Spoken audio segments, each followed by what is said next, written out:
Bismillahirrahmanirrahim. Assalamu alaikum, dear student. We are studying the chapter Inheritance of class 10th. Today, the topic of our lecture is variation and evolution. Before going toward this topic, I would like to recall our last lecture, which was about law of independent assortment. Student, in last lecture, we have discussed the dihybrid cross. That dihybrid cross is a cross in which two traits are studied, and Mendel performed this experiment with dihybrid cross.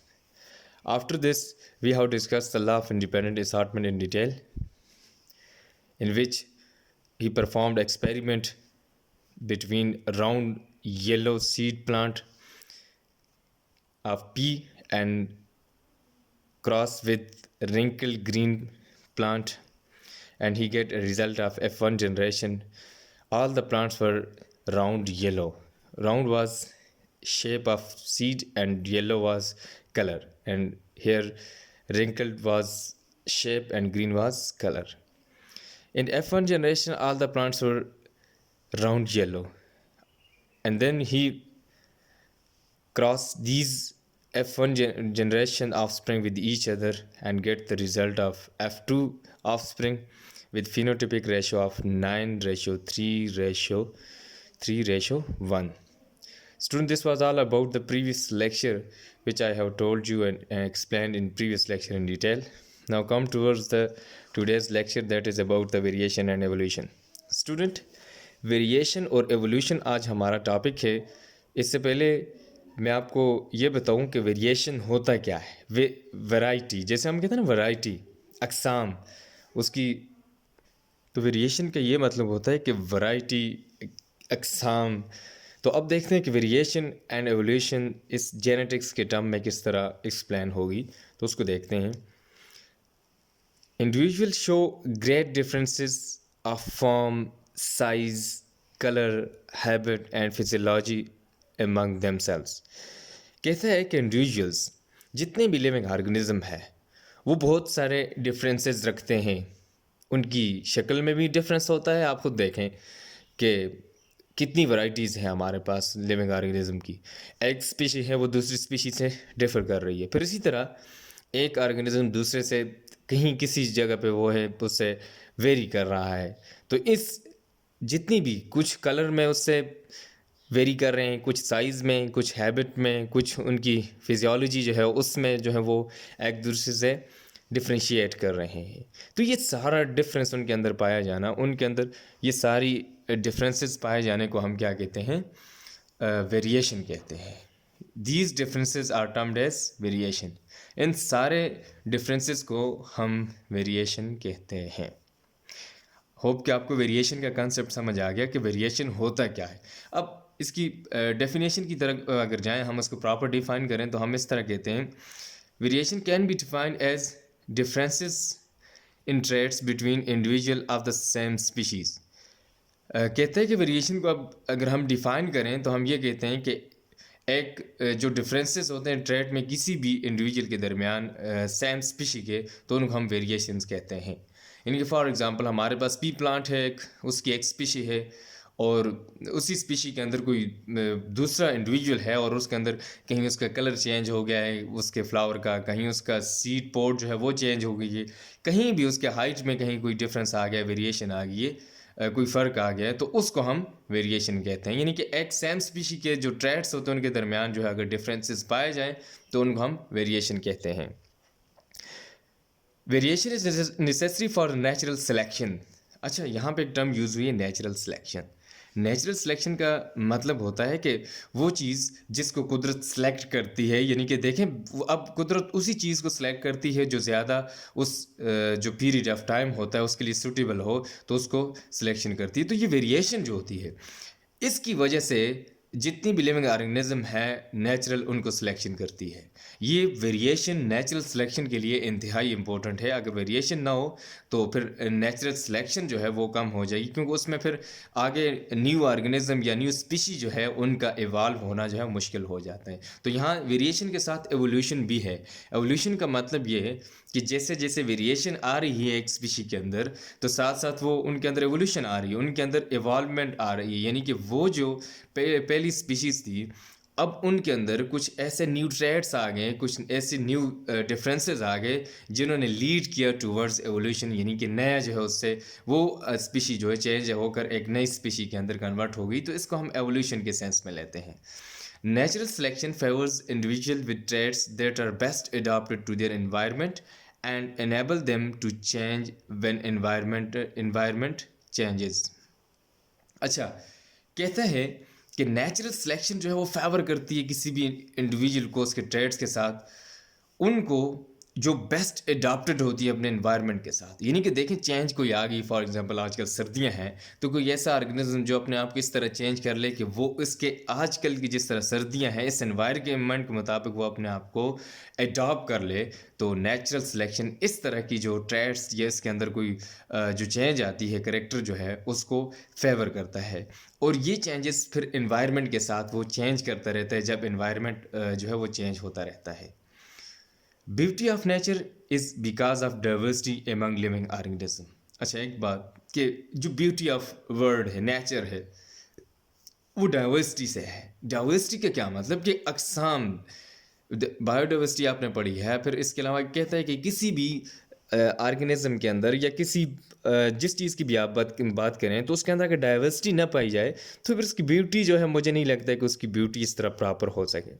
Beauty को उस वक्त अंदाज़ा लगता है कि जब आपके पास बहुत सारी डाइवर्सिटी हो, बहुत सारी रेंज हो ऑर्गेनिजम्स की, जो भी चीज़ें आपके पास हैं, तो तब आपको उसकी जो ब्यूटिफिकेशन है नेचर या कोई और चीज़ है तो उसका क्लियर कट पता चलता है कि हाँ जी ये इतनी ब्यूटीफुल है ये चीज़।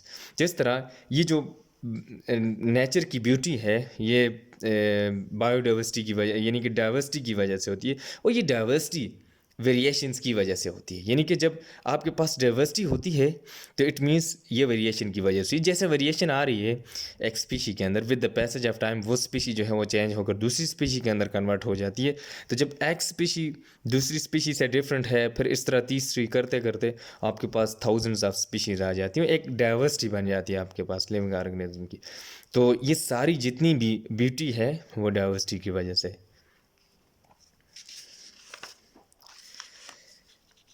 अब आ जाएं सोर्सेज ऑफ वेरिएशन, कि वेरिएशन के सोर्सेज क्या हैं, किन वजूहात की बिना पर हमारे पास वेरिएशन अकर होती है, यानी कि वेरिएशन कैसे होती है। Variation are produce due to genetic differences among individuals. कहते हैं वेरिएशन जो है वो जेनेटिक डिफरेंसेस की वजह से जो इंडिविजुअल हैं उनके दरमियान जो है पैदा होने से अकर होती है। यानी कि जो जेनेटिक डिफरेंसेस पाए गए किसी इंडिविजुअल के अंदर तो वो लीड करते हैं टूवर्ड वेरिएशन के। एक ऑर्गेनिज्म के अंदर कोई जेनेटिक मैकअप है, कोई डिफरेंसेस ट्रेट कहीं पे जाकर वो चेंज हो गए तो ये क्या कर देगा, इसकी वजह से जो है आगे जो नेक्स्ट ऑफस्प्रिंग प्रोड्यूस होगा उसके अंदर वेरिएशन आ जाएगी। Sometime environmental conditions also cause variations. अच्छा, लाजमी नहीं कि जेनेटिक जो है वो ही डिफरेंस जो है वो लीड्स टुवर्ड्स वेरिएशन के उसकी वजह से ही वेरिएशन हो सकती है, बल्कि बाज़ औक़ात आपके पास इन्वायरमेंटल कंडीशंस भी हैं जो वेरिएशन काज करती हैं। इट मीन्स कि जो हमारा इन्वायरमेंट है ये बड़ा इंपॉर्टेंट रोल प्ले कर रहा है किसी भी ऑर्गेनिज्म की जो है वो वेरिएशन के अंदर, डाइवर्सिटी के अंदर। तो लाजमी नहीं सिर्फ जेनेटिक ही उसके ऊपर जो है असरअंदाज करे और उससे वेरिएशन जो है वो लीड हो जाए। बाज़ औक़ात इन्वायरमेंटल कंडीशंस भी ऐसी होती हैं कि वो वेरिएशंस काज करती हैं किसी लिविंग ऑर्गेनिज्म के अंदर। Following are the main sources, ये जो है कुछ मैन सोर्सेज हैं वेरिएशन के, कौन कौन से हैं वो देखते हैं। उनमें से इन्वायरमेंटल भी हैं और साथ हमारे पास कुछ जो है वो जेनेटिक भी हैं। इन सब को देखते हैं, वन बाय वन डिस्कस करेंगे। पहला जो हमारे पास जेनेटिक रिकम्बिनेशन ऑफ क्रोमोसोम्स, दूसरा है क्रॉसिंग ओवर, तीसरा है रैंडम फर्टिलाइजेशन, चौथा हमारे पास म्यूटेशन और पांचवा इन्वायरमेंटल कंडीशन। तो इन सब को एक एक को डिस्कस करते हैं। Genetic recombination of chromosomes, gametes are produced by meiosis. आपको पता है कि मियासिस जो है वो हमारे जर्म सेल्स के अंदर होती है। जर्म सेल्स हमारे जो स्पर्म सेल्स हैं या फीमेल के अंदर देखें आप जिस तरह एक सेल होता है, तो ये दोनों को हम जर्म सेल्स कहते हैं। इनके अंदर सिर्फ मियासिस होती है, बाकी यानी कि बाकी जितने भी सोमैटिक सेल्स होते हैं उनके अंदर माइटोसिस होती है, लेकिन ये जो सेल हैं हमारे पास स्पर्म सेल्स, इनके अंदर मियासिस होती है। और ये गेमीट्स जो हैं इस मियासिस की वजह से प्रोड्यूस हो सकते हैं। अगर यहाँ पे मियासिस ना हो तो गेमीट्स प्रोड्यूस नहीं हो सकते। तो जितने भी लिविंग ऑर्गेनिज्म हैं उनके अंदर गेमीट्स प्रोड्यूस होते हैं due to process of meiosis के प्रोसेस की वजह से होते हैं। During meiosis, homologous chromosomes separate and move independently to different nuclei. कहते हैं कि जब मियासिस होती है तो उस वक्त जो homologous chromosomes होते हैं वो सेपरेट हो जाते हैं एक दूसरे से और फ्रीली जो है वो मूव कर जाते हैं डिफरेंट न्यूक्लियाई की तरफ। यानी कि एक हमारे पास जो स्पर्म सेल था उससे जब जो जर्म सेल था उससे आगे जो हमारे पास दो गैमीट्स बनेंगे, जो यानी कि दो एक ही से दो बनते हैं ना, तो जब एक हाफ एक साइड पे जाएगा उसका जो होमोलॉगस क्रोमोसोम से और हाफ दूसरी साइड पे जो हमारे पास न्यूक्लियाई बनेगा उसके अंदर शिफ्ट हो जाएगा। इसका मतलब कि एक होमोलॉगस क्रोमोसोम जो है वो सेपरेट हो जाता है टू पार्ट्स के अंदर, और एक पार्ट जो है एक न्यूक्लियाई के अंदर चला जाता है और दूसरा पार्ट दूसरे न्यूक्लियाई के अंदर चला जाता है। ये हमने डिटेल में डिस्कस किया हुआ है। In this way new combination of chromosomes are produced in daughter cell gametes। जो हमारे पास daughter cell बनते हैं जिनको हम gametes कहते हैं, तो उनके अंदर एक न्यू कम्बिनेशन होती है क्रोमोसोम्स की, एक प्रोड्यूस हो जाती है daughter cell के अंदर, क्योंकि ऊपर जो हमारे पास पूरा होमोलॉगस क्रोमोसोम था तो वो यहाँ पे सेपरेट हो जाता है और आगे जाकर हाफ हो जाता है जो हमारे पास daughter cell हैं या gametes हैं जो होते हैं उनके अंदर। ये पहली हमारे पास रीजन थी जेनेटिक रिकम्बिनेशन ऑफ क्रोमोसोम्स। दूसरी जो है हमारे पास क्रॉसिंग ओवर है। क्रॉसिंग ओवर को देखते हैं। कहते हैं during phase of myiasis crossing over occurs. कहते हैं मियासिस के दौरान जो प्रो फेज होती है इसमें क्रॉसिंग ओवर होती है, यानी कि प्रो फेज ऑफ मियासिस जो है इसके अंदर क्रॉसिंग ओवर होती है। तो ये एमसीक्यूज़ के कॉन्सेप्ट से ये बड़ी इंपॉर्टेंट पॉइंट है कि क्रॉसिंग ओवर कहाँ पे होती है। तो प्रो फेज ऑफ मियासिस के अंदर ये होती है crossing over. In this process the chromatids of homologous chromosomes exchange gene. कहते हैं कि इस प्रोसेस के अंदर जो क्रोमेटिड्स होते हैं होमोलॉगस क्रोमोसोम्स के, तो वो एक दूसरे के साथ अपने पार्ट्स चेंज कर देते हैं, एक्सचेंज करते हैं। तो उस पार्ट्स एक्सचेंज होने की वजह से जीन्स एक्सचेंज हो जाते हैं। तो बेसिकली जब जीन्स एक्सचेंज हो जाते हैं तो इस तरह उनके कैरेक्टर की जो शफलिंग होती है एक साइड से दूसरी साइड पे, तो इस तरह आगे वो लीड कर देता है towards variation. Result in chromosomes with different combination of genes in different gametes। ये जो क्रॉसिंग ओवर होती है इससे ये होता है कि क्रोमोसोम्स के अंदर डिफरेंट कम्बिनेशन ऑफ जीन्स बन जाती है और डिफरेंट गेमीट्स के अंदर, तो फिर ये आगे रिजल्ट कर देती है आपको क्रॉसिंग ओवर की तरफ। तो यहाँ पे देखते हैं, कहते हैं कि एक होमोलॉगस क्रोमोसोम्स है, ये एक ये है हमारे पास और दूसरा होमोलॉगस क्रोमोसोम्स ये है। तो इसमें देखें जब ये इसमें क्रॉसिंग ओवर होगी, इधर देखें एक ये क्रोमोसोम्स ये वाला ये है और इसके साथ मैंने दूसरा जो होमोलॉगस क्रोमोसोम्स है ये देखें इसके साथ मैंने ये स्मॉल ए बी सी से लिखा हुआ है और यहाँ पे कैपिटल ए बी सी से लिखा हुआ है। तो यहाँ पे देखें ये क्रोमोसोम्स जिसके साथ कैपिटल लेटर्स के साथ लिखा हुआ है यहाँ पे, और इधर स्मॉल लेटर के साथ जो लिखा हुआ है यहाँ पे, दोनों जो है एक दूसरे के साथ एक्सचेंज कर देते हैं पार्ट। यहाँ पे ये मियासिस 1 के अंदर जो है हमने डिटेल के साथ ये डिस्कस किया हुआ है। तो इस तरह देखें यहाँ पे ये अपने पार्ट्स एक्सचेंज करेंगे। अब इधर जो है इसके साथ कैपिटल सी था और इसका जो है इधर कैपिटल स्मॉल सी था, दोनों का यहाँ से ये एक दूसरे को जो है क्रॉसिंग ओवर कर रहे हैं। तो देखें ये हमारे पास क्रॉसिंग ओवर होगी। अब ये जो नया बना है, अब देखें इधर ये कैपिटल ए बी सी वाला जो है हमारे पास, इसका यहाँ पे आ जाएगा स्मॉल लेटर वाला, ये दूसरे क्रोमोसोम्स का स्मॉल लेटर सी जो है वो इस साइड पे आ जाएगा और इस वाला दूसरा जो है स्मॉल के साथ कैपिटल चला जाएगा। देखें यहाँ पे कैपिटल सी है, जबकि इधर स्मॉल सी था यहाँ पे कैपिटल सी आ गया, और इधर कैपिटल सी था यहाँ पे स्मॉल सी आ गया। तो इस तरह ये जो क्रोमोसोम्स हैं ये अपने साथ जो है अपने पार्ट्स जो है एक्सचेंज करते हैं और इनकी वजह से जीन्स एक्सचेंज हो जाते हैं, क्योंकि इनके अंदर जीन्स पाए जाते हैं तो ये एक्सचेंज हो जाते हैं। इसके बाद है random fertilisation. Next source of variation जो है हमारे पास वो है random fertilisation. Each gene has a unique genetic composition because of the recombination of chromosomes and gene in meiosis. कहते हैं हर एक जीन जो है उसके यूनिक जेनेटिक मेकअप होता है। तो ये जेनेटिक जो मेकअप होता है इसका यूनिक, ये रिकम्बिनेशन ऑफ क्रोमोसोम्स और जीन की वजह से होता है, जो मियासिस के अंदर होती है.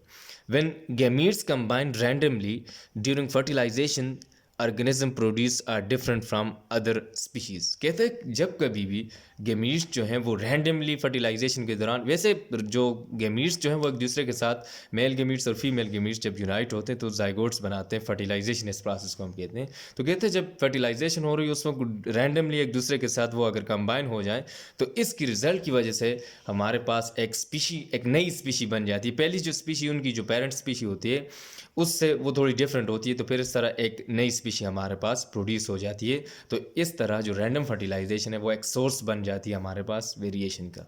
नेक्स्ट सोर्स ऑफ वेरिएशन हमारे पास है mutation.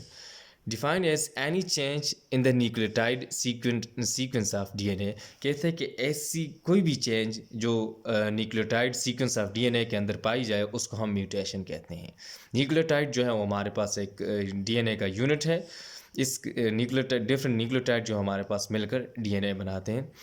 Alleles arise by mutation. जो एलील्स होते हैं ये म्यूटेशन की वजह से काज होते हैं, यानी कि इसकी वजह से ये पैदा होते हैं. अगर म्यूटेशन ना हो तो एलील्स भी नहीं हो सकते. Original allele, wild type and new termed as mutant allele. अच्छा, जो दो तरह के हमारे पास एलील होते हैं, वो एलील जो ऑलरेडी हमारे पास ओरिजिनल मौजूद है उसको हम कहते हैं wild type of allele.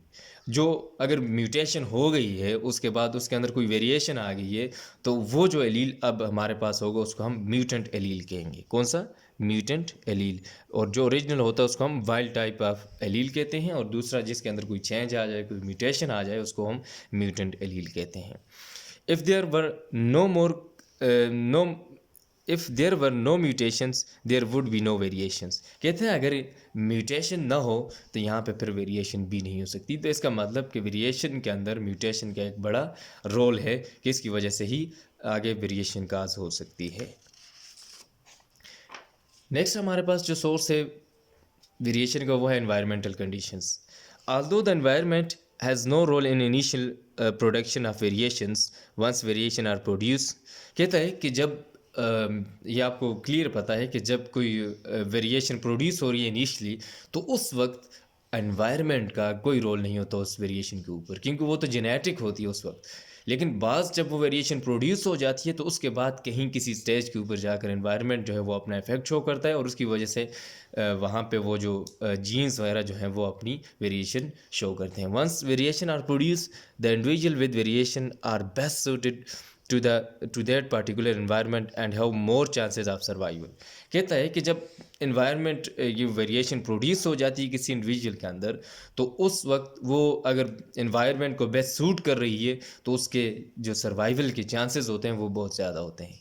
It means कि वो वेरिएशन जो environment के साथ सूट कर रही है और उसकी वजह से अगर वो सूट कर रही है तो एनवायरनमेंट के अंदर वो बेस्ट ग्रो कर सकेगी, वो ऑर्गेनिज्म, उसके वो जो वेरिएशन होगी वो उसके सर्वाइवल के चांसेस ज़्यादा हो जाएंगे, क्योंकि एनवायरनमेंट के साथ सूट करना मस्ट होता है. अगर सूट ना करे तो फिर वो उसका नेगेटिव इफेक्ट पड़ जाता है, वहाँ पे फिर वेरिएशन काज नहीं हो सकती. Accumulation of such variations generation after generation result in production of new species ultimately. कहते हैं कि इस तरह की वेरिएशंस जिसमें generation after generations results in, एक जनरेशन से दूसरी, फिर दूसरी से पहले देखें एक जनरेशन से दूसरी जनरेशन प्रोड्यूस हुई तो उसके अंदर थोड़ा सा इफेक्ट कहीं पे शो हुआ, कहीं वेरिएशन, फिर इस तरह करते दूसरी में और थोड़ा सा.